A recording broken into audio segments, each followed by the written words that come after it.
Bom dia, graça e paz. Deus é fiel. Vamos estar abrindo nossa Bíblia no livro de Gálatas, capítulo 6.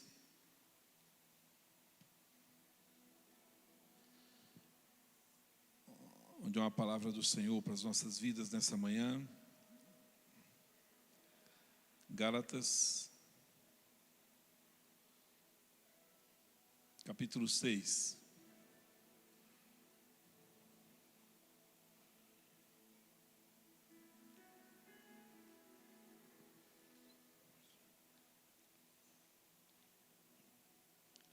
Estamos vindo de uma bênção tremenda nessa semana, esse final de semana, no Congresso da Visão.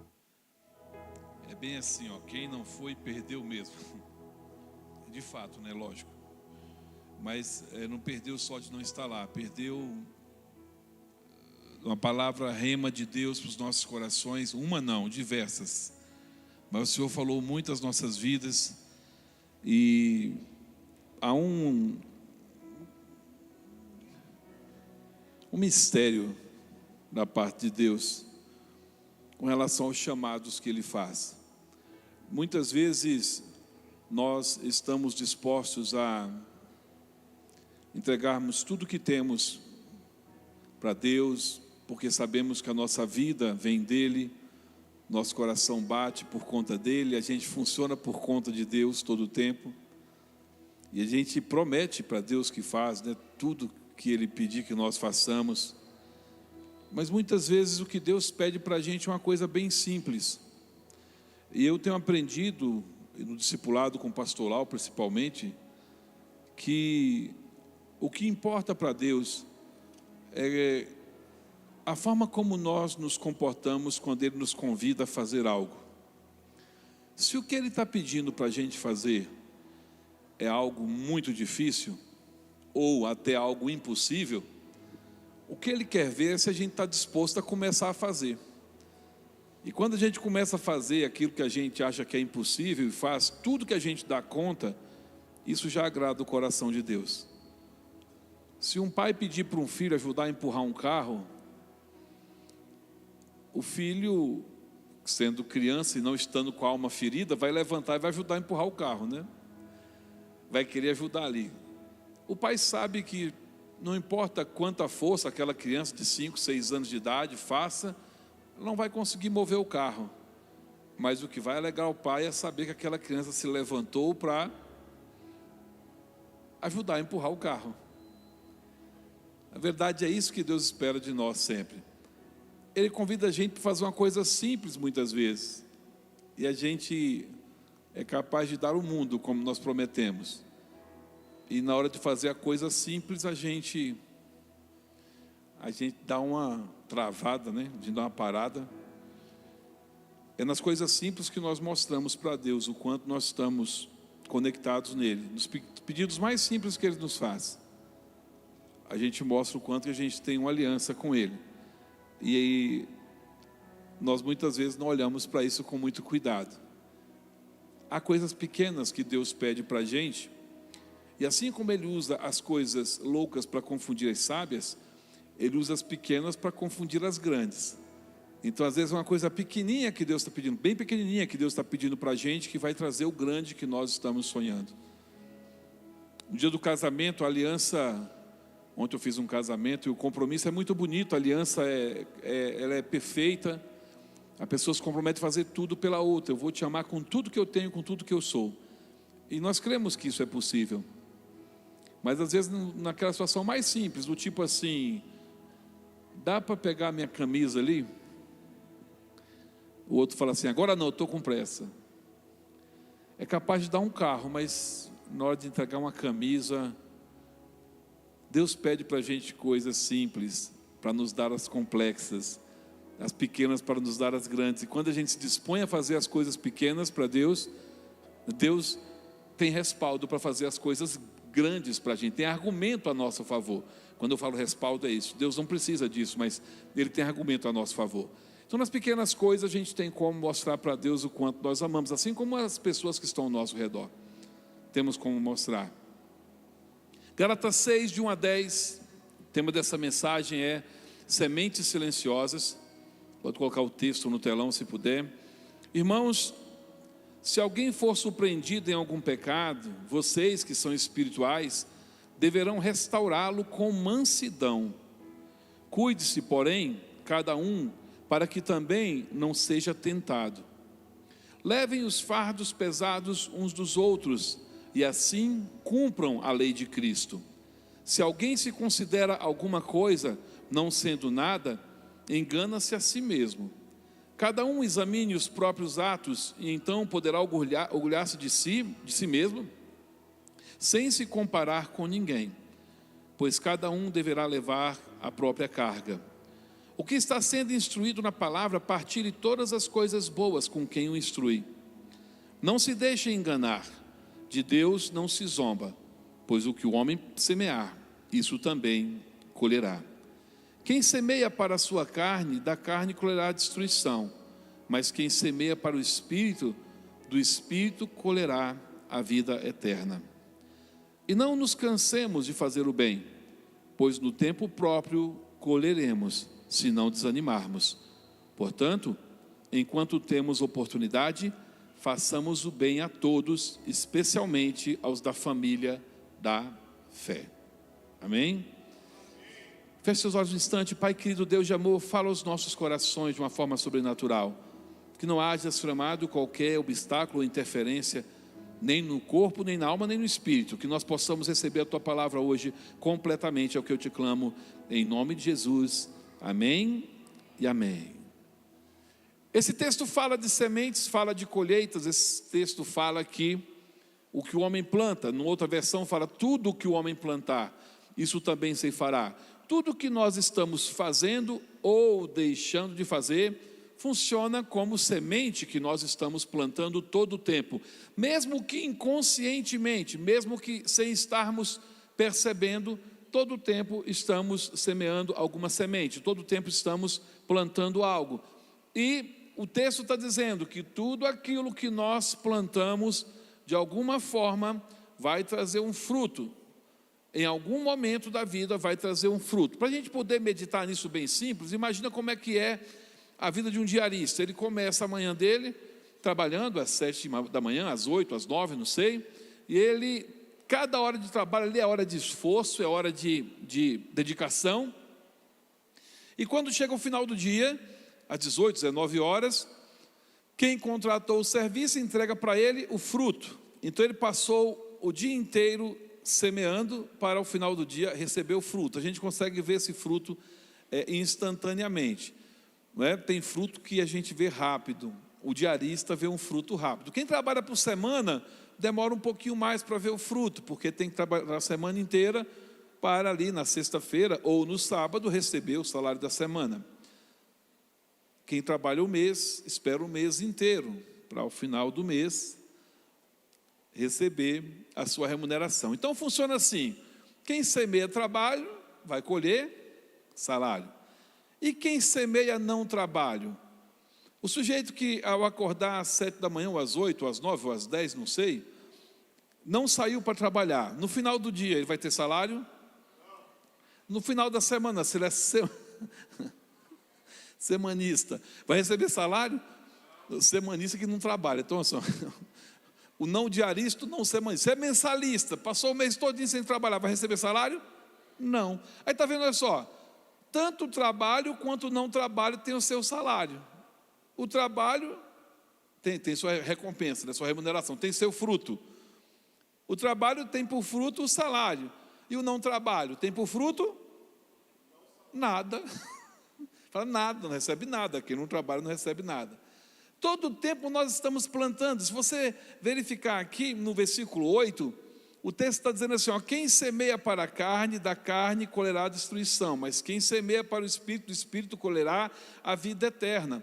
Esse versículo, ele separa os tipos de semente. Ele fala de um tipo de semente que é para a carne e um tipo de semente que é para o Espírito. E como ele está falando com a mesma pessoa, o texto está falando com a gente. Então está falando com a gente em dois âmbitos. Ele está dizendo assim, olha o texto, você pode passar a sua vida semeando para a carne, e da carne vai colher destruição, porque a carne vai ser destruída, no final de todas as coisas vai voltar ao pó. Agora, quem semeia para o Espírito, se você quiser semear sementes do Espírito, você está semeando sementes que vão perdurar pela eternidade. Tudo que você semeia para o Espírito vai perdurar para a eternidade. O que você semeia para a carne vai ser destruído. E, aliás, algumas sementes, vamos colocar aqui 2 tipos de semente. Vou falar de sementes ruins e sementes boas hoje, porque eu quero que você entenda que as nossas sementes estão sendo plantadas todo o tempo, e essas sementes vão trazer algum fruto. E se a semente é ruim, o fruto vai ser ruim, é a semente da carne. Se a semente é boa, o fruto vai ser bom, é a semente do Espírito. E eu queria que você compreendesse isso muito claro, porque o texto está dizendo que tudo que o homem plantar, isso também ceifará. Então eu preciso escolher as sementes que eu vou plantar, para poder determinar o fruto que eu quero colher, o que eu vou colher. O fruto decorre da semente, não tem como o fruto ter outra natureza que não a natureza da semente. Já aprendemos aqui bastante sobre semeadura. O que eu vou fazer aqui hoje com vocês é mostrar algo que nós não percebemos todo o tempo. Porque uma semente de abacate que eu coloco no chão, eu estou vendo, o chão está vendo, todo mundo está vendo. E se ali nasce um pé de abacate, todo mundo está vendo, que ali foi colocado uma semente de abacate, vai nascer um pé de abacate, não tem como ser outro fruto, né? Vai nascer aquele pé. Agora, se alguém vê nascer algo sem ter visto a semente ser plantada, a pessoa se assusta. Fala, mas oxe, o que gerou essa semente aí? Ou o que gerou esse fruto aí? Existem sementes silenciosas que nós estamos plantando muitas vezes sem perceber. Nós estamos alimentando essas sementes e essas sementes vão dar fruto. E nós temos que atentar para essas sementes silenciosas. As sementes que fazem barulho, ou aquelas que são visíveis, essas não nos incomodam. O que incomoda, o que pode trazer prejuízo, é a semente silenciosa que nós estamos sem perceber, ou elas estão sendo plantadas por nós, sem que nós percebamos, porque elas são bastante silenciosas. E quando eu não percebo o que eu estou fazendo, eu não consigo entender o fruto que eu estou colhendo. Tá? Quer ver uma semente silenciosa que não está aqui nesse texto, porque não é esse o foco aqui hoje, mas, por exemplo, quando alguém aparece com dengue, por que a dengue apareceu? Uma semente silenciosa foi plantada na pessoa, não foi? Aquele mosquito endemoniado, nós já conhecemos aí, a Aedes aegypti, só podia ser do Egito mesmo. Egito sempre é aquele Egito lá da época do faraó. O Egito sempre está na cola. Esse mosquito veio de lá, ele é da época do faraó. E está com todos os demônios do inferno, chikungunya, zika e dengue. É uma semente silenciosa com aquele empesteado, né? Como diz minha mãe. Ele coloca na pessoa, inocula, né? Nem ele sabe que ele tem aquele organismo maléfico dentro dele. E para ele não faz mal, tanto que ele é endemoniado. Aí que está a parte endemoniada dele. Ele não fica com dengue. O mosquito da dengue não tem dengue. Para ele não faz mal algum. Mas aí é uma semente silenciosa. É uma semente silenciosa essa gripe terrível que H1N1, tem um monte de H. Esses Hs aí que tem não sei quantas variações, também é silenciosa. A pessoa cumprimenta a outra, a pessoa toma água num bebedouro, com aquela água que sobe para cima, o bebedouro tem água que desce, água que sobe. Na água que sobe pode ter o H1N1, sabia? É mesmo, pastor?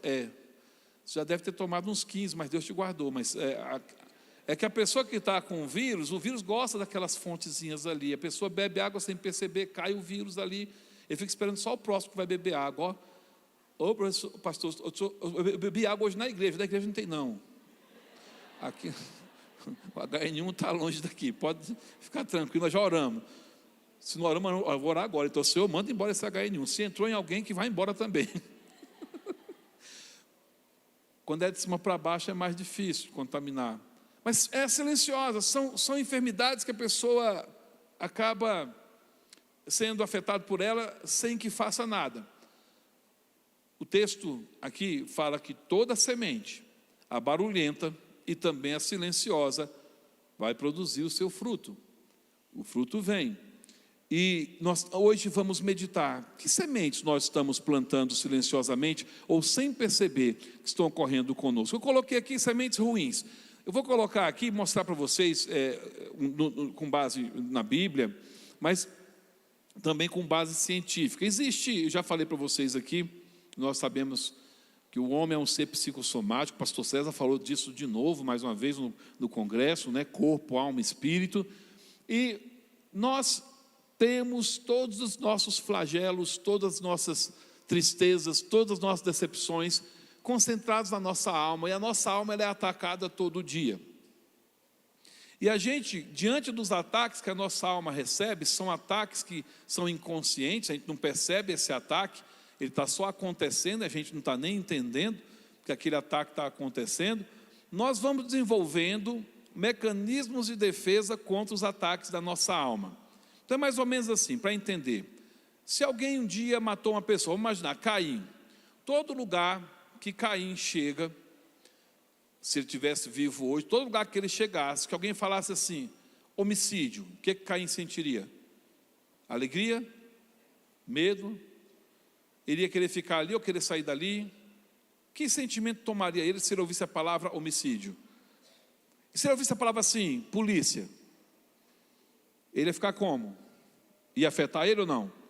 Ia afetar. Por quê? Porque ele um dia cometeu uma falha, cometeu uma falta, e aquilo é uma acusação na cabeça, do coração dele a vida inteira. Então, mesmo que ele não perceba, quando ele vê qualquer assunto vinculado a isso, ele começa a sentir uma gastura, começa a ficar triste, começa a ficar angustiado, começa a tremer, começa a procurar alguma coisa para poder se acalmar. Esse se acalmar da alma tem a ver com o quê? Com o mecanismo de defesa. Toda vez que alguém na sua alma, que tem ali alguma ferida, tem alguma marca, tem alguma seta que o inimigo conseguiu colocar, toda vez que isso é acionado dentro da pessoa, automaticamente ela busca um mecanismo de defesa, ela tenta se defender daquilo inconscientemente, sem perceber, e quando ela faz isso, ela semeia uma semente silenciosa, uma semente invisível, que no lugar de resolver aquele problema que está fazendo com que ela fique alterada, essa pessoa está alimentando esse problema. Em algum momento esse problema vai ficar muito grave, pode ficar muito grave e trazer um transtorno muito grande para a vida da pessoa. Então, quando a nossa alma está angustiada, nós temos que entender primeiro por que ela está angustiada. E segundo, devemos evitar alimentar essa angústia, porque aquilo que a gente usa muitas vezes para vencer a angústia, acaba alimentando a angústia. É como se eu estivesse querendo apagar um fogo jogando mais gasolina. E essa gasolina vai acumulando e um dia vai explodir. Pode ser até que inicialmente o fogo apague, é meio difícil. Mas se apagar, daqui a pouco esse fogo vai ser maior ainda, porque eu coloquei mais gasolina, coloquei mais lenha nessa fogueira, e uma hora essa fogueira vai aumentar demais.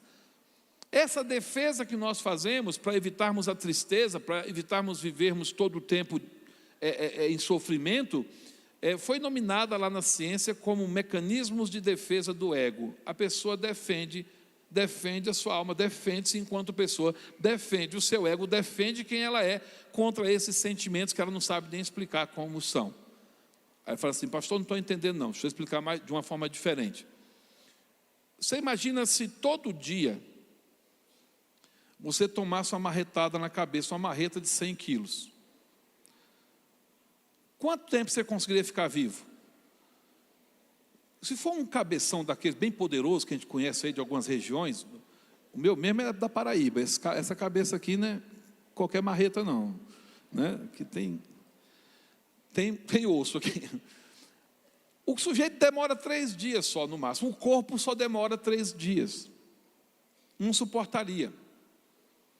Então o que a gente faz? Como a gente sabe que uma marretada pode destruir a gente vai se livrando da marretada o tempo inteiro e vai sobrevivendo.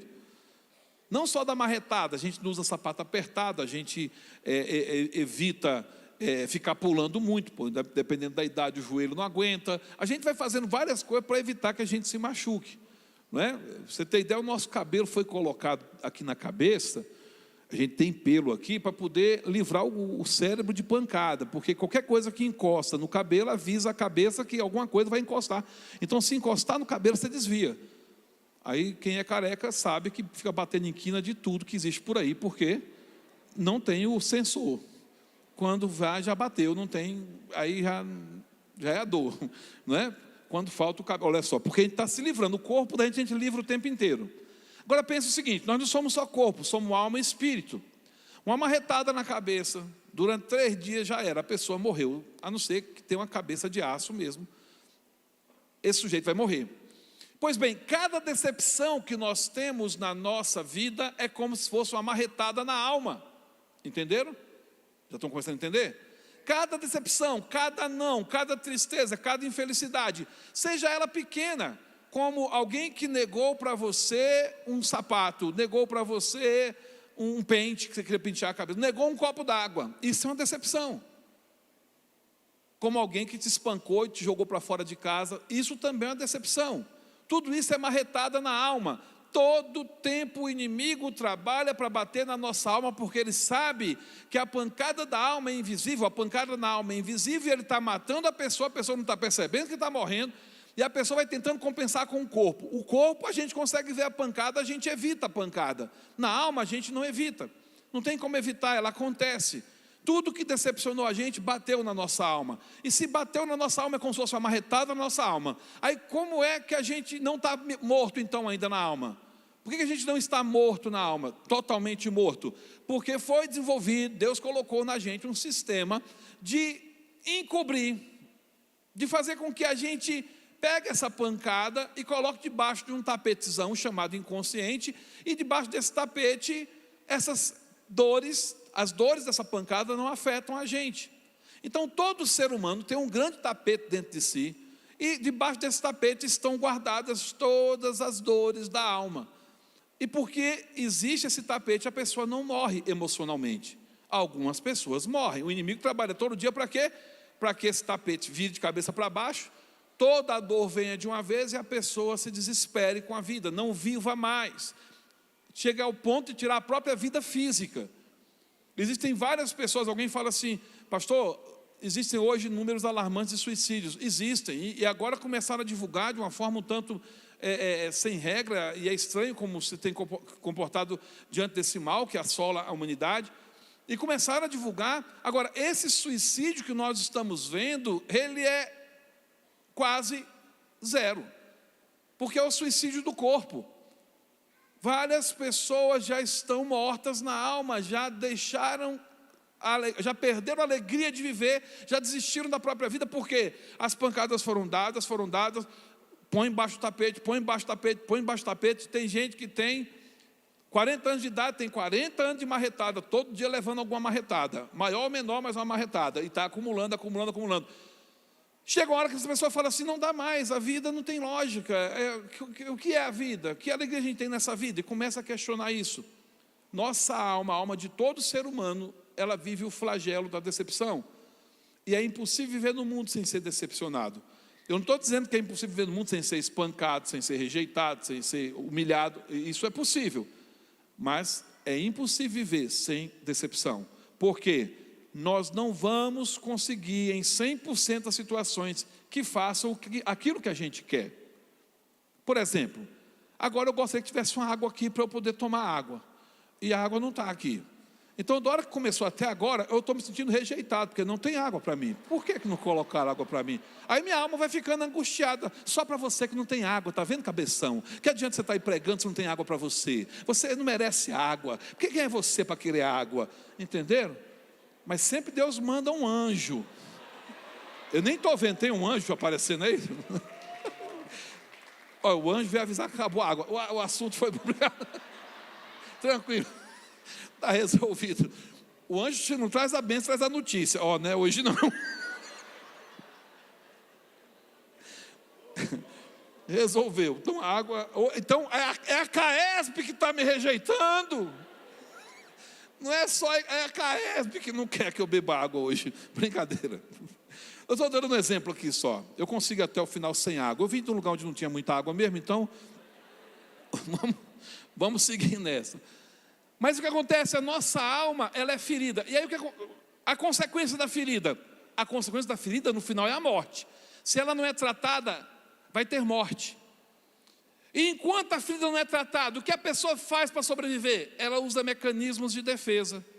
No lugar dela reconhecer as suas dores, no lugar dela reconhecer as suas feridas, no lugar de buscar saber onde foi que caiu, como diz a palavra, lembra-te de onde caíste. No lugar de buscar esse momento, no lugar de buscar essa hora da queda, para saber o que foi que fez cair, para poder tratar, a pessoa vai se resolvendo. É como alguém que tem um mal crônico, ela tem por exemplo, uma pressão alta, muito alta, e no lugar de procurar um médico, procurar um tratamento, ela toma água com açúcar, ela vai dando um jeito de deitar, baixar a cabeça, e vai levando, chega uma hora que essa enfermidade vai causar um mal maior, porque não está tendo o tratamento da origem, não está tendo o tratamento do que causou essa falha. Quando nós entendemos que há um propósito de Deus para as nossas vidas, e esse propósito é um propósito de vida abundante, nós não podemos permitir espaço para a ferida. Nós não podemos permitir o espaço para esse mal crônico que quer destruir a nossa vida. E por isso que eu vou falar de sementes aqui silenciosas. Os nossos mecanismos de defesa funcionam como sementes silenciosas. Nós não percebemos que à medida em que nós nos defendemos desse mal que afeta a nossa alma, nós estamos também plantando sementes que infelizmente vão gerar frutos ruins, porque não é uma semente boa. A semente boa é ter uma alma curada, uma alma lavada, uma alma redimida, uma alma perdoada, uma alma que está diante do Senhor, transparente, da luz. A Bíblia fala: se andarmos na luz, assim como o Senhor na luz está, nós não vamos ter nas nossas vidas esses pontos de prisão, de perda. E se nós andamos na luz, se nós estivermos na luz, o sangue de Jesus nos purifica continuamente. Aí eu não preciso de mecanismo de defesa, porque a purificação ela vai limpar também a alma desses males que vêm das feridas. Porque uma coisa é o efeito do perdão que opera sobre o espírito e nos dá vida, porque não há mais condenação para as nossas vidas. Outra coisa é o efeito do poder do sangue de Jesus que nos perdoa para purificar a nossa vida, para purificar a nossa alma, para arrancar esse mal e tirar ele pela raiz e nós não precisarmos mais ficar tomando medidas alternativas. O médico dos médicos, o Senhor Jesus Cristo, Ele veio para nos dar vida completa, vida no corpo, vida da alma e vida no espírito. E a primeira semente ruim eu coloquei aqui: sublimação. Isso é um dos mecanismos de defesa do ego. Que funciona na sublimação. O que acontece na sublimação? A pessoa tem sua angústia, ela tem sua tristeza, ela tem aquilo que lhe ofende, ela tem aquilo que não lhe agrada, acontecendo com ela no dia a dia. E para poder suportar aquilo, no lugar de saber a origem daquilo e vencer aquilo, para poder suportar aquilo, ela foca a sua atenção em alguma coisa que ela gosta de fazer, para compensar aquele desgosto que ela está vivendo. Vou dar um exemplo bem básico, que todo mundo vai entender. Alguns maridos, não da igreja, mas do mundo, quando saem do trabalho, no lugar de ir para casa, vão para onde? Para onde? Bar, ao bar. Vão para um bar. Ou vão jogar sinuca, ou vão para um boliche, ou vão para um futebol. A casa deles, imagina quem está aqui no setor de indústria do Gama, a casa do sujeito é perto do bombeiro ali, está fácil, né? O corpo do bombeiro, todo mundo sabe o caminho, sabe? Termina o culto, ele veio para o culto, a mulher não veio. Aí o pastor, está liberado, vai para a sua casa, irmão. Vou sim, pastor. Aí ele sai para o lado aqui de Santa Maria. A casa dele é para lá, ele sai para lá. Por que ele está indo para lá?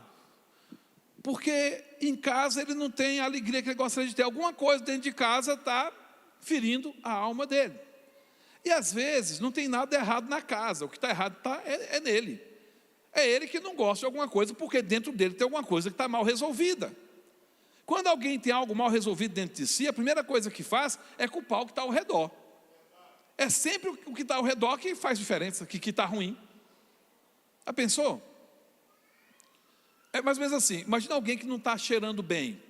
Correu 2 quilômetros, suou bastante, está com cheiro forte de suor. chega numa sala fechada, tem várias pessoas ali, o cheiro dele vai, alguém vai olhar para ele de cara feia e falar, ele vai falar assim, o que foi? Essa sala que é cheirosa demais. Ó, tem lógica? É a sala que é cheirosa demais? Não. O cheiro dele está destacando por outro motivo. Ou, não é cheiro, o mau cheiro. A pessoa procura na circunstância uma resposta, um motivo, um argumento, mas muitas vezes está dentro da pessoa aquilo que está causando gastura, sofrimento, angústia, e ela atribui aos outros. E no lugar de ter confronto, o que ela faz? Sublima.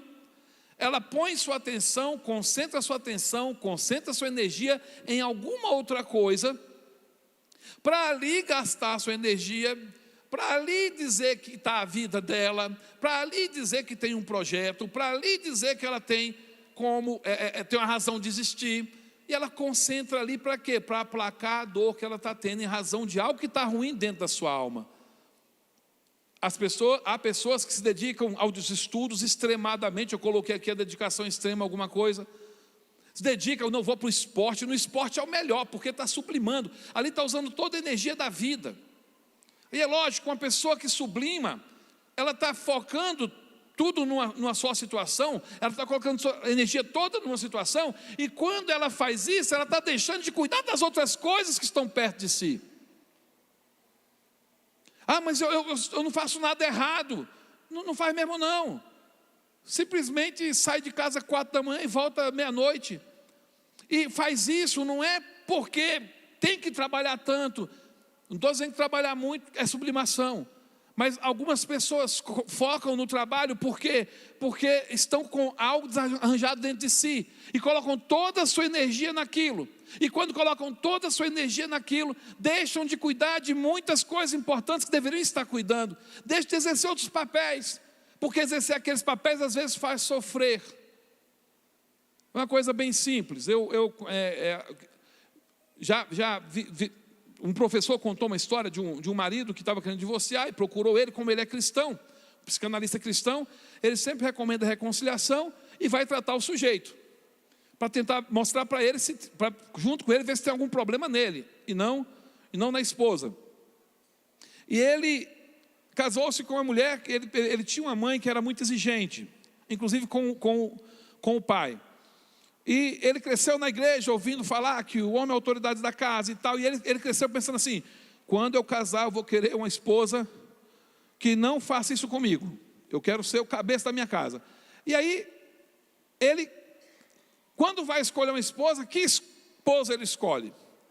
Aí por incrível que pareça, gente, a nossa alma é traiçoeira. Se ela está sendo, por exemplo, perseguida por alguém, e esse alguém é verde, ela se acostuma a ser perseguida por alguém verde. Aí quando chega a oportunidade de mudar de lugar, ou de pessoa, ou de região, a primeira coisa quando ela chega na região nova, no lugar novo, é procurar alguém verde. Sabe por quê? Está acostumado com aquela situação. Aí alguém fala assim, peraí, mas disse que não gosta disso e procurou exatamente isso. É que a procura não é consciente, é inconsciente. Quando percebe, já aconteceu. E a mulher que ele arrumou era dobro da mãe dele, assim, tinha até aquelas varinhas da correção, para o marido e para os filhos, para todo mundo estava debaixo de vara, a confusão era grande, até palmatória, a mulher tinha uma palmatória em casa, olha, ela anotava quando a pessoa fazia coisa errada e fazia uma listinha, quando chegar na terceira você vai ver, pensa, ele arrumou pior que a mãe, aí ele começou a fazer o quê? Evitar ir para casa. Sabe quando é que essa mulher era muito boa? Dormindo. Então ele saía com ela dormindo, e ele que acordasse ela quando ele fosse sair. E chegava com ela dormindo. Como é que está a sua esposa? Uma bênção, pastor. Não dá trabalho nenhum, mando nela, você nem sabe. Eu chego a estar lá dormindo, vai ficar dormindo aí a noite toda, tá? Levanta não, pronto. Estava mandando na casa, não estava? Toda vez que estava acordado, ele procurava encher a casa de pessoa. Para quê? Na frente das pessoas, ela não mandava nele, não dava bronca nele. Olha que confusão. Sublimava. Só que enquanto ele estava fazendo isso, ele não estava cumprindo o papel dele de marido, que era ajudar a tratar essa mulher, que também tinha seus problemas. Talvez o mesmo que o dele. Ao contrário, né? Talvez na casa dela o pai era pancada, era marreta. Ela falou assim: quando eu casar, meu marido não vai fazer isso comigo. E aí inverteu o jogo. E está ali também fazendo sua... Esse homem colocava toda a sua energia no trabalho, tudo fora de casa. Por quê? Porque em casa ele tinha esse problema. E toda a sublimação que ele estava fazendo acabou por destruir o casamento dele. E os filhos, que ele tinha que cuidar dos filhos também. Ele não tinha como cuidar dos filhos, porque sublimou. Ele jogou a energia em outro lugar. Minha alegria não está na minha casa. Aliás, minha casa é um lugar de tortura para mim. Então eu vou. Já foi assim na infância. Ele viu que não teve jeito, porque o pai não reverteu a situação, e agora ele adulto estava acontecendo a mesma coisa. Então ele estava acostumado àquela situação, e para ele não tinha mais como resolver. E de fato, do ponto de vista da mudança de comportamento, é impossível você transformar uma casa assim. Mas quando Jesus chega numa casa, ele transforma até água em vinho, não é? Então, se Jesus chega nessa casa, isso pode ser transformado. E essa semente silenciosa que está sendo plantada, destruindo essa família, vai ser arrancada. E pode ser arrancada pela raiz, quando a pessoa entende: eu estou sendo escravo da minha alma. Às vezes a pessoa se converte, não é mais escrava do pecado, mas é escrava da alma, ou da carne. Como Paulo disse, aquele que semeia para a carne, está semeando para a destruição. Esse sujeito estava aceitando aquela proposta da carne. Vamos lá, tem rápido aqui, negação, vou explicar rápido todos agora. Negação, não aceitação de uma situação penosa ou prejudicial. O que acontece com a negação? A pessoa nega que algo ruim aconteceu consigo. Vou explicar, isso não é maldade, gente. Isso acontece inconscientemente, é um mecanismo de defesa. É automático, a pessoa não faz por onde já está pensando daquele jeito. Uma coisa ruim acontece, ela não admite que aquilo aconteça com ela, ela nega aquilo. A primeira fase do luto é a negação. A pessoa, para sobreviver àquela notícia ruim de que o ente querido se foi, ela tem que negar aquilo. E depois vai passar por outras fases, mas a negação ela vai diminuir. Mas para o resto da vida a pessoa vai ter a memória daquele que se foi e vai ter a negação: não é possível, não é possível. Mas essa negação que fica para o resto da vida, ela tem uma explicação. Como o homem é um ser eterno, ele tem a noção da eternidade, ele imagina que na eternidade vai voltar a encontrar aquela pessoa. E a palavra de Deus, ela nos garante que aqueles que morrem em Cristo, aqueles que entregaram sua vida para Jesus, vão viver eternamente. E nós vamos viver com o Senhor na eternidade, com essas pessoas que nós amamos, vamos encontrar novamente e a dor vai acabar de vez. Mas a negação é um flagelo. Enquanto a pessoa nega aquele mal que está acontecendo com ela, aquele mal está corroendo essa pessoa. Aquele mal está afetando aquela pessoa. Aquele mal está destruindo aquela pessoa. Já viu gente que fala assim: eu não estou... Fala, você está meio doente, você está meio parado. Não estou doente não, estou doente não, estou doente não. Nega. Quando faz uma coisa errada, não fiz mal algum, não fiz não. Para que a pessoa faz isso? Para sobreviver, gente. Porque a coisa ruim, a notícia ruim é uma marretada na alma. Se a pessoa fez uma coisa errada e descobriram, isso é uma marretada na alma. Para ela sobreviver, ela nega. Só que a negação também é uma semente silenciosa. Porque quando eu nego, eu não trato aquilo que eu fiz de errado, eu não trato aquilo que está me ferindo, eu não confesso a minha dor, eu não choro a minha dor, e ela continua me destruindo por dentro. A palavra do Senhor nos orienta a trazermos o nosso pecado à luz. O salmista diz que enquanto calei os meus pecados, os meus ossos secaram dentro de mim. Mas quando confessei os meus pecados, eu alcancei misericórdia. A vida vem quando eu trago a luz. No lugar de negar, eu trago a luz. E se algo está doendo, está ferindo, a melhor coisa é falar. Às vezes acontece, logo após um óbito, as pessoas comprarem calmante e passarem o calmante para os parentes mais próximos, porque vão sofrer demais e tal. Se isso é feito, o problema causado por aquela notícia ruim vai prolongar por mais tempo ainda. Porque apesar de ser ruim a dor, a pessoa tem que senti-la. Você imagina levar uma martelada num dedo e alguém disser assim: ó, a gente pode tirar essa dor agora, mas ela vai voltar em algum momento. Você prefere sentir logo a dor e tratar a dor, ou tirar a dor agora e em algum momento voltar? Um ser humano normal vai dizer assim: ó, tira a dor agora. E se a dor vier no momento crucial da sua vida? Você está lá num teste, você está numa sabatina no congresso, porque vai assumir um cargo muito elevado, e aquela dor vem na hora que você está lá na sabatina. Danou-se. Já pensou? É melhor sentir logo a dor, confessar essa dor, confirmar essa dor, chorar todas as lágrimas, deixa chorar. Se você estiver no sepultamento, não fala para a pessoa, não chora não, fala assim, chora, chora. Ele era muito bom, era mesmo, vamos chorar junto, ajuda a pessoa a chorar. Porque, por incrível que pareça, a lágrima que brota dos olhos, ela também brota para a alma e lava a alma.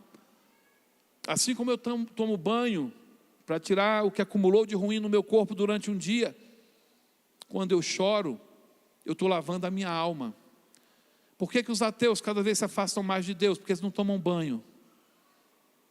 Cascão. Eles não sabem o que é chorar para dentro, eles não sabem o que é o choro de ter um Deus que pode curar todas as coisas, em que se pode confiar, que está no controle de todas as coisas. Na verdade, os ateus têm inveja daqueles que creem em Deus. E um dia eles vão deixar de ter inveja, porque eles vão crer também. Eu acredito, né? Então, a negação é um mecanismo de defesa. Racionalização. Busca uma explicação plausível para comportamentos inaceitáveis. O que é esse mecanismo de defesa? A pessoa quer uma coisa que é ruim, ou faz uma coisa que é ruim, faz uma coisa que é errada, foi avisada para não fazer, mas ela faz, ela apronta, e no lugar de se arrepender e dizer assim, fiz mesmo, eu estou errado, me dá mais uma chance, me perdoa, ela explica. Ela explica. A mãe chega para o filho e fala assim, meu filho, para de fumar, fumar vai te matar. O pior é o fulano que fuma maconha, eu fumo só cigarro. Aí. Isso é racionalização. Ou então a pessoa fala bem assim, na situação em que eu estou, qualquer pessoa faria o mesmo. E continua perpetuando o mal, isso é uma semente silenciosa. Olha só, se eu justifico as minhas falhas, se eu racionalizo as minhas falhas, se eu dou uma explicação lógica para tudo que está acontecendo, não reconheço que alguma coisa está mal dentro de mim, eu não vou ter transformação. Eu não vou ter mudança. Aquilo que está causando mal vai continuar, e quando eu justifico, eu estou alimentando o mal. Quem justifica um furto vai cometer um roubo. Quem justifica o roubo comete um latrocínio. Se o sujeito justifica R$100 que ele recebeu de presente lá por uma coisa que ele fez e ele não podia fazer porque ele atuou como servidor, aquilo foi corrupção. Não, corrupçãozinha, R$100, o que são R$100? Aliás, até R$100 não é corrupção. 101. Presente acima de 100. Se ele recebe isso, ele recebe 1.000. Se ele justifica 1.000, ele justifica 10.000. Racionalização. Olha, a pessoa é casada e olha para outra pessoa e fala assim, como fulano é bonito, né? Ou bonita. Não, é porque eu estou falando bonito porque é bonita mesmo. Eu sou casado, mas ali é bonita mesmo. Bonita é sua esposa. Só pode ser sua esposa. Se não tiver outro bonito que não é a sua esposa, é o diabo que está colocando na tua frente. Porque quem começa a justificar, achar bonito, daqui a pouco começa a justificar, eu posso pegar na mão, eu posso abraçar de lado, eu posso abraçar de frente. Que custa comer um sanduíche junto? Misericórdia. A racionalização é a semente silenciosa que faz com que o sujeito aprofunde cada vez mais a sua dor da alma, porque se você alimenta a dor da alma, ela cresce. Parece que está aliviando, mas está crescendo.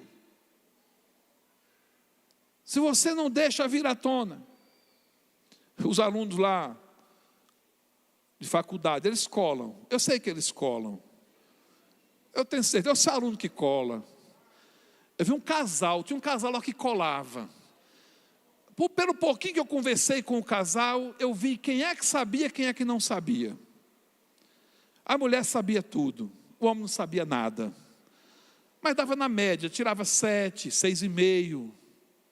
Aí eu fiz uma prova muito difícil agora, esse final de semestre. Porque tinha gente que estava passando do limite. E aí, esse casal, estou contando aberto, assim, bem aberto. É um casal aí, Foi nesse semestre? Não, foi noutra vida. Olha o fofoqueiro. Quem é esse cara? Será que é da igreja? Não é da igreja aqui não também. Não é da igreja. Não é do mundo não. Não é da terra. É um casal de extraterrestre. Na segunda prova, aconteceu o que eu queria com esse casal. A mulher passou. E o homem copiou errado 2 palavras. Foi o suficiente para ser reprovado. É porque assim, eu sei que casal tem sintonia, são uma só carne, mas dar a mesma resposta para uma pergunta aberta é muito raro, gente. É coisa assim de gêmeos siamês, que ainda está colado. Aí dá para fazer. Mas aí 2 palavrinhas foi suficiente. Ele ficou, ela não. Pensa a luta que foi. Ela foi chorando falar comigo. Sou professor, pelo amor de Deus. Eu falei, olha, eu vou falar para você uma coisa. Tem que orar muito, viu? Tem que orar muito pelo seu... Mas deu tudo certo no final. Vou falar o que aconteceu. Não vão querer descobrir quem foi. Eu estou enrolado aí. Mas a pessoa racionaliza. Se eu posso colar, se eu posso copiar do outro, para que é que eu vou estudar? Olha o que a semente silenciosa faz. Esse sujeito está aprendendo? Na vida vai poder colar? Nem sempre. Vai. Eles dão um jeito. Quem cola, gente? Olha, se usasse para o bem a inteligência, o mundo era outro. Porque o pessoal da cola, eles inventam coisas de outro mundo. Mas aí, está causando o que para o sujeito? O que está causando para ele? O mal. O mal. Semente silenciosa. Está explicando tudo, está tudo. Vamos lá, 4, formação reativa. Faz o oposto do que de fato nós estamos sentindo. A pessoa sente uma coisa, ela está muito mal, ela está ferida. E para sobreviver, ela faz o contrário do que ela gostaria de fazer. Eu dei um exemplo aí. Tratar muito bem alguém que você quer matar. Isso é uma formação reativa. Para reagir àquele sentimento que está dentro de mim ruim, eu faço o contrário. Só que eu estou fazendo aquilo que é o contrário do que eu queria fazer. Eu estou negando o sentimento que está dentro de mim. Aquele sentimento está lá e não sai. E está aumentando a cada dia. Não está resolvendo o meu problema. A questão é que o mecanismo de defesa da alma, ele não trata a doença. Ele tira apenas o sintoma. Ele afasta um sintoma, mas a doença está lá dentro. Olha, existem escritos, tá? Levantamentos escritos, tratamentos descritos na psicologia, na psiquiatria e na psicanálise, de pessoas que escolheram sua profissão para fazer o contrário do que elas queriam fazer na vida, justamente para poder negar aquilo que está dentro dela, aquele desejo ruim que está ali, que veio, que alguém plantou lá dentro. Aí um dos exemplos que é terrível, eu até fiquei com medo desse, mas pela descrição lá científica, são os melhores profissionais que existem. Dizem que alguns cirurgiões resolvem ser cirurgiões porque tem uma pulsão de morte. A vontade dele é matar umas pessoas. Aí para não matar ele vai e faz cirurgia e salva as pessoas. E quanto mais ele tem vontade de matar, melhor cirurgião ele é. Então quando você encontrar um cirurgião com os olhos vermelhos assim, olhando fixado para você, é esse aí que é o bom. Porque ele é bom para matar, mas ele é bom para curar também. E ele está fazendo aquilo para reagir àquilo que está dentro dele. Ele luta a vida inteira e ele se torna um excelente profissional para fazer o contrário. O sujeito passou a vida rejeitado, nunca ninguém cuidou dele, eu quero ser cuidado desse... Aí ele vai ser garçom. O que ele quer é ser servido, mas para poder calar aquela dor, aquela carência dele, ele vai servir. E é o melhor garçom que tem. Porque ele serve como ele gostaria de ser servido. Mas lá dentro tem uma ferida que está sem ser tratada, ela está sendo alimentada.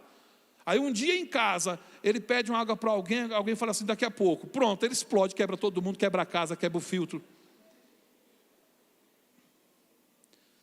Ontem contei um pastor, falou assim, pastor, quebrei a casa inteirinha, pastor, e mandei minha mulher para a casa da minha sogra. Eu falei, que é isso, irmão? É, pastor, porque não tem como reformar a casa com a mulher dentro, né? Tem que tirar. Está vendo? Vocês pensaram coisa ruim. Está vendo como é que nossa alma é? Vocês pensaram que o pastor tinha dado uma pista. Não, ele estava reformando a casa, quebrou tudo. Entendeu aí? Então, formação reativa, projeção. Na projeção, a pessoa atribui a outro a vontade ou o próprio mau desejo que está dentro dela.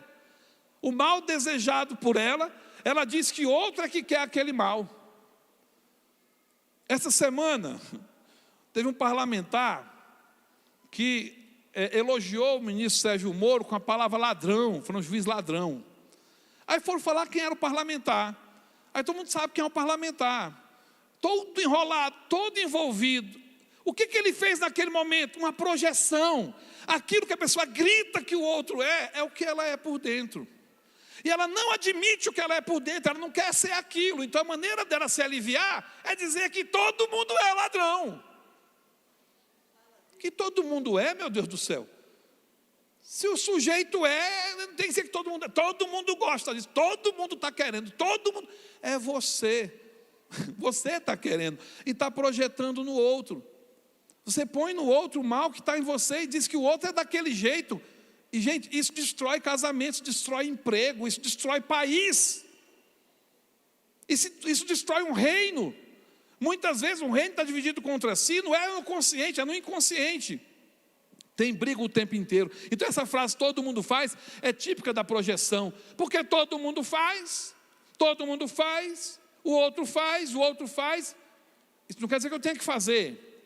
Isso não quer dizer que É muito comum a gente detectar também, quando está fazendo na leitura da ciência psicológica, psicanalítica, psiquiátrica, a gente encontrar a pessoa que está desconfiando que alguém está furtando coisa dentro da sua casa. Aí quando vai descobrir, essa pessoa é cleptomaníaca, ela que está furtando coisas nos lugares que ela vai. E ela começa a acusar as pessoas de furto. A pessoa está com desejo de trair, de adulterar, e ela começa a acusar o outro de ter ciúme do outro. Terrível isso. Então cuidado, quando alguém tem muitos ciúmes, é porque tem alguma coisa séria aí. Teve uma traição muito grave lá no passado. Teve uma decepção muito grave lá no passado. Isso de alguma maneira está fazendo essa pessoa pensar que ela também pode sair e fazer o que ela quiser na vida dela. Porque a pessoa projeta muito do que se projeta no outro. Por isso que a Bíblia fala assim, antes de tirar o cisco, o argueiro que está antes de tirar o cisco que está no olho do teu irmão, tira o argueiro que está no teu, porque cuidado, o mal que você acusa o outro, pode ser o mal que você está vivendo. Sexto, isolamento, a pessoa separa o fato do sentimento. Isso aqui é algo mais sutil. A pessoa tem uma decepção muito grande na vida, e ela naquele momento não associa aquele fato a uma dor, e ela deixa a dor para depois, não tem problema não, traiu, enganou, mentiu, me decepcionou, mas eu perdoo, mas perdoa da boca para fora. Na verdade, simplesmente cala aquele sentimento, para lá na frente, sem perceber, a semente silenciosa foi plantada, e isso vai acumulando, lá na frente alguma coisa menor acontece, e o caldo entorna lá na frente. E às vezes ninguém entende, porque por conta de uma gota o copo transbordou, é porque já estava cheio até a tampa. A tempestade no copo d'água normalmente tem a ver com o quê? Isolamentos que a pessoa fez. Ela foi isolando coisas, isolando. Ela preferiu não sentir a dor naquele momento, ou fingir que não estava sentindo dor, colocar embaixo do tapete para não doer. Só que está embaixo do tapete, uma hora isso vai sair, isso vem à tona. E quando vem, aí eu coloquei, afastar a dor de uma traição agora, para depois, lá na frente, isso virar um vulcão. Penúltimo, regressão. Voltar ao lugar da segurança, lugar anterior à angústia. É muito comum a pessoa fazer regressão sem perceber. Não é regressão para outras vidas, não. Tem nada a ver com o espiritismo aqui. Nós sabemos que ao homem é dado viver apenas uma vez, após isso segue-se a morte. Nós vamos viver uma vida aqui, passamos por ela, o dia que ela terminar, nós nos encontramos com o Senhor, e aí é eternidade. Acabou. Essa regressão é dessa vida. A pessoa volta para um lugar do passado, onde ela se sentia bem.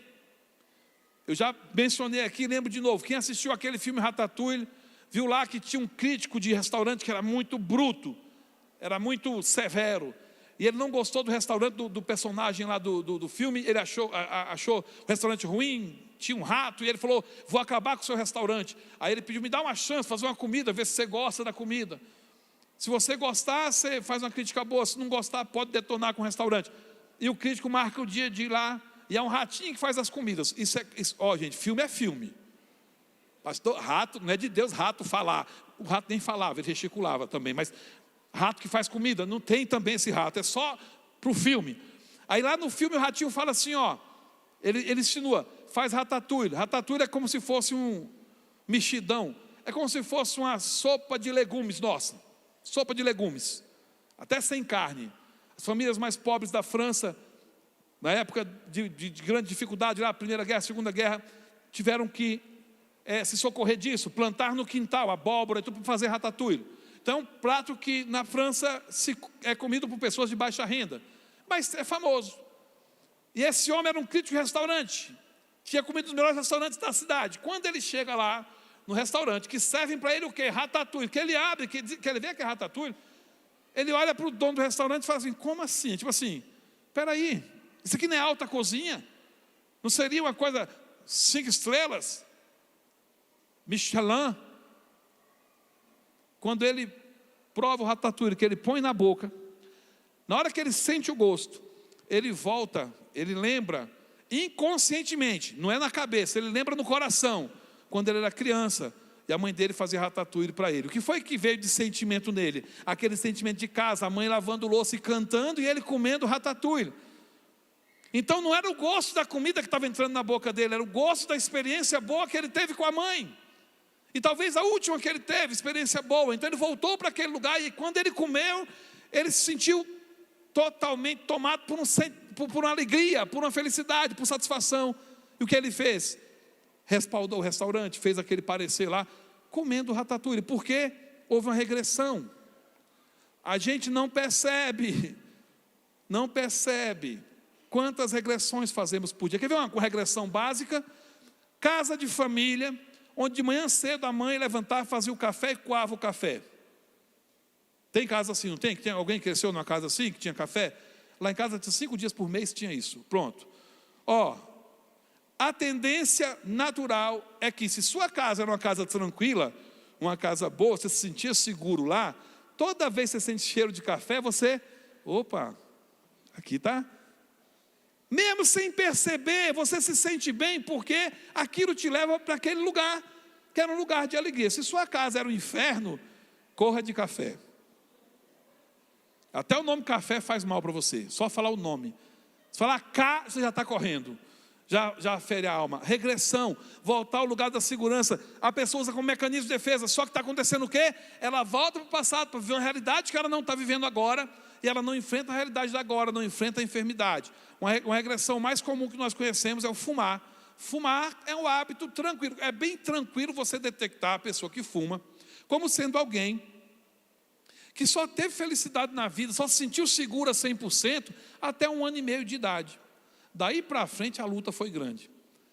Por que 1 ano e meio de idade? A época que mamava, a época que ainda amamentava. Porque o cigarro é o substituto do seio da mãe. No lugar de entrar leite, entra fumaça.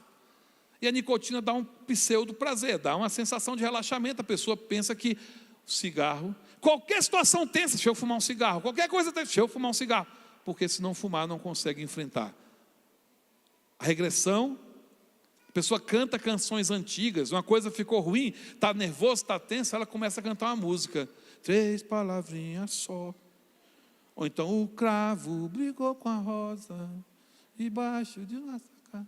Sem querer, inconscientemente começa a cantar uma canção. Essa canção que a pessoa está cantando é de uma hora que ela se sentiu bem, que ela estava tranquila, estava se sentindo segura, e naquele momento ela cantou aquela canção. Aí volta aquela canção, ou volta uma frase, ou até um versículo bíblico. Quem cresceu na igreja: o Senhor é meu pastor, nada me faltará. O Senhor é meu pastor, nada me faltará. O Senhor é meu pastor, o Senhor é meu pastor, nada me faltará, nada me faltará. Então, está fazendo uma regressão para enfrentar o agora. Volta no momento de tristeza lá do passado, volta no momento de alegria do passado para enfrentar o momento de tristeza do agora. Deslocamento: descarrega suas frustrações em outras pessoas ou coisas mais fracas. Deixei isso por último porque esse é o pior para mim dos mecanismos de defesa. A pessoa está frustrada, a pessoa está com suas dores, inconscientemente, vou repetir, não é maldade da pessoa, mas inconscientemente ela começa a jogar sobre outras, ela desloca o objeto da tristeza dela, o objeto da amargura dela, o objeto do ofensor, do agressor, ela desloca para outra pessoa, para outra coisa. Já viu gente dar murro na parede quando está chateado? O que é isso? Deslocamento. Mas a parede não sente dor. Que tem uma parede, então, você dá murro nessa parede. Saco de boxe ali, que o pessoal treina boxe, aquilo funciona. O saco está apanhando, mas quem está apanhando, na verdade, é outra pessoa. o deslocamento. Mas isso é só o que, gente? Isso é só um anestésico que eu estou passando. Não está curando a ferida, não. Tem que curar a ferida. A pessoa que chuta um balde, chuta a primeira coisa que aparece na frente, chuta a pedra. Até aí tudo bem, mas há pessoas que agridem as outras. Deus não colocou ninguém perto da gente para ser agredido por nós. Colocou para que nós cuidássemos dessas pessoas. Pastor, mas se eles merecem? Pergunto uma coisa para vocês. Quem crucificou Jesus merecia ser crucificado? Quem condenou Jesus merecia ser condenado? Sim ou não, gente? Quem criticou Jesus merecia ser criticado? Sim, mas o que foi que ele fez? Ele perdoou tudo. E diante de Deus falou: Senhor, perdoa, eles não sabem o que fazem. Porque Jesus tinha sua alma sarada. Ele não precisava fazer deslocamento, ele não precisava fazer regressão, ele não precisava fazer nenhum dessas, o isolamento, não precisava de projeção, não precisava de formação reativa, racionalização, negação, de sublimação, ele não precisava de nada disso. Sabe por quê? Ele tinha certeza de quem ele era filho de Deus. E ele sabia que o Pai estava com ele em todas as situações. E hoje eu quero que você entenda, o Pai está conosco em todas as situações. O teclado pode me ajudar aqui. E eu queria que você saísse daqui com sementes boas. Sementes silenciosas boas. Eu vou elencá-las. Elas são autoexplicativas. O que você vai fazer a partir de hoje? Eu te clamo, começa a vigiar a sua vida. Racionalmente, começa a ver como é que está sendo a sua reação diante das circunstâncias. E faz como o salmista, diz assim: Senhor, sonda e conhece o meu coração. Vê se há em mim algum caminho mau e guia-me pelo caminho da verdade. Me mostra, Senhor, o que está dentro de mim que está trazendo essa reação. Eu não quero defender o meu ego, eu não quero defender a minha alma. Eu quero que o Senhor cure a minha alma, eu quero que o Senhor trate a minha alma. Começa a fazer isso com responsabilidade, porque se algo está acontecendo com você e Deus permitiu, é porque é preciso alguma mudança em você. Nossas frustrações têm uma origem, sabe qual é? Nós não conseguimos mudar os outros. E a gente passa a vida todinha teimando com isso. Quem é bruto vai continuar sendo bruto. Eu não vou mudar o bruto, mas eu posso tratar bem o bruto. Eu não preciso ser bruto porque o outro é bruto. Se alguém é malicioso, vai continuar. Eu não vou conseguir mudá-lo. No máximo eu posso ser exemplo para ele, mas vai continuar do jeito que ele é. Dar uma palavra, dar um conselho, todos nós vamos fazer isso. Mas nós não vamos deixar entrar no nosso coração um sentimento que bloqueie o relacionamento. Nós não podemos. Por isso eu elenquei aqui, para os 8 mecanismos de defesa, 8 sementes boas. Sementes silenciosas boas. Primeira semente silenciosa boa: ofensa não retribuída.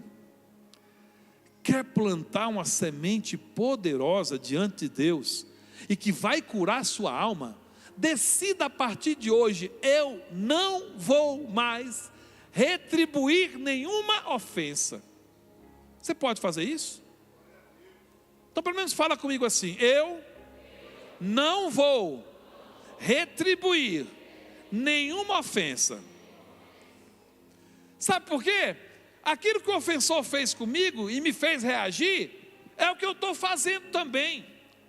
Se o que ele fez me entristeceu, quando eu faço, eu estou entristecendo alguém.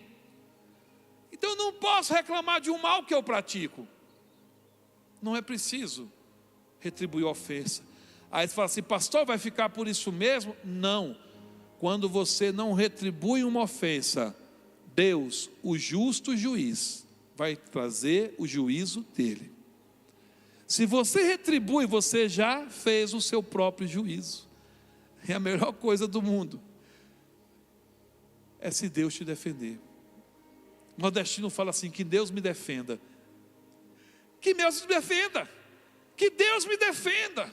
E eu não preciso ofender ninguém. Segunda semente boa, silenciosa: vingança não executada.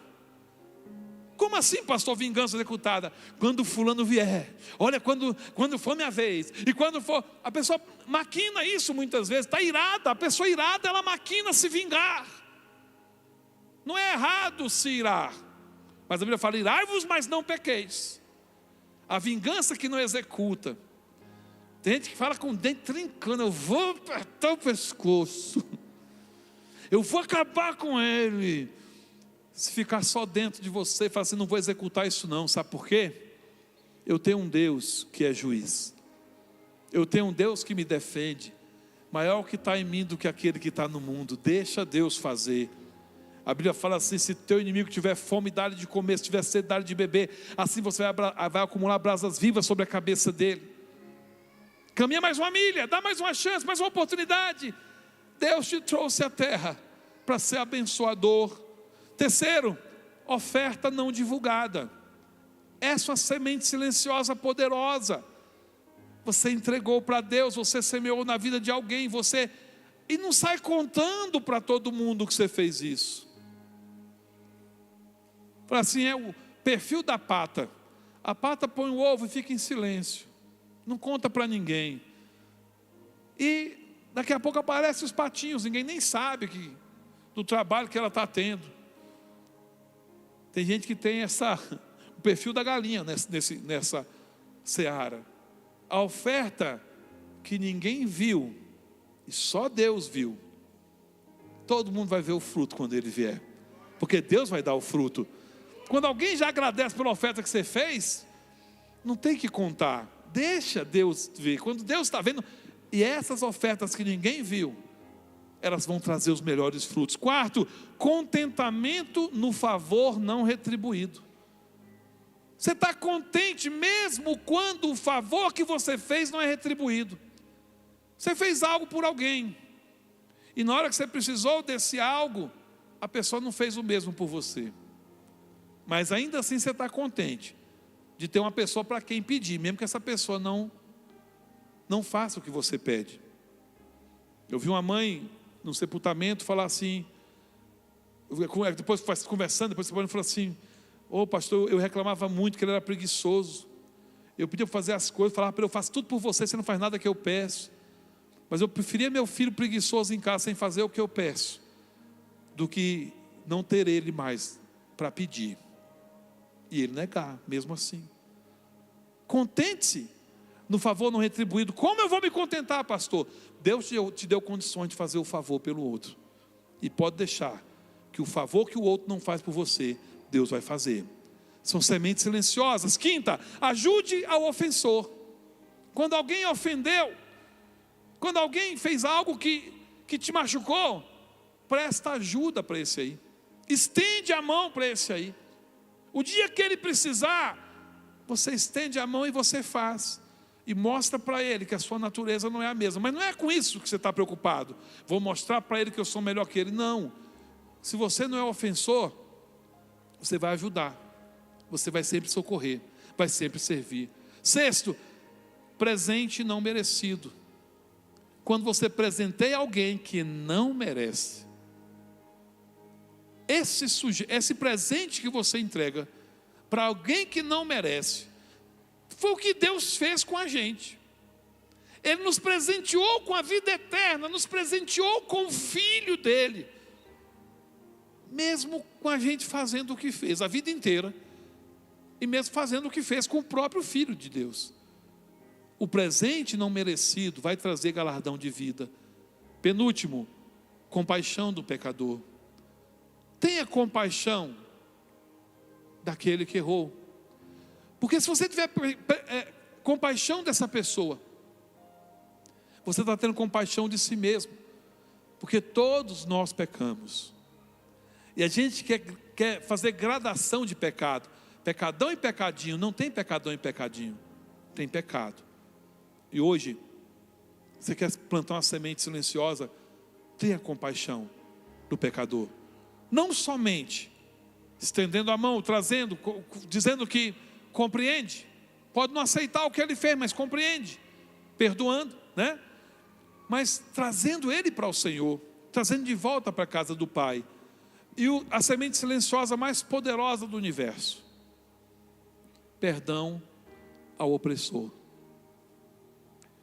Lembra que eu falei para vocês que a alma ferida é como alguém que recebe uma marretada todos os dias. E a cura para a alma tem um caminho só, que é o perdão àquele que oprimiu. Se não for perdoado quem causou a opressão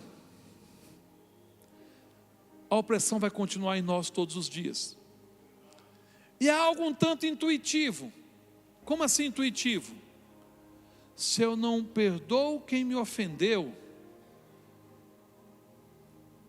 eu também não perdoo a ofensa, e a ofensa ainda está causando efeito em mim. A dor causada por uma decepção vai durar até o dia em que houver perdão. Por isso Jesus diz: perdoa, Pedro, 70 vezes 7. Perdoa aquela pessoa que te tirou de um lugar tranquilo e colocou no lugar turbulento. Aquela pessoa que empurrou você do barco e você caiu nas águas da tempestade. Aquela pessoa que criou um embaraço terrível na sua vida. Aquela pessoa que te humilhou, que te rejeitou, que te escanteou.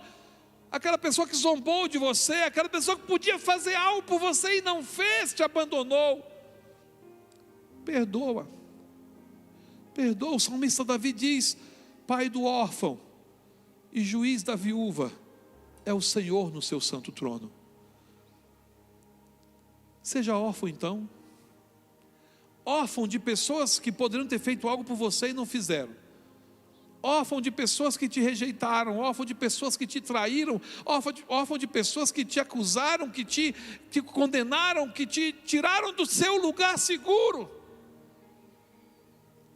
Perdoa essas pessoas, todas elas.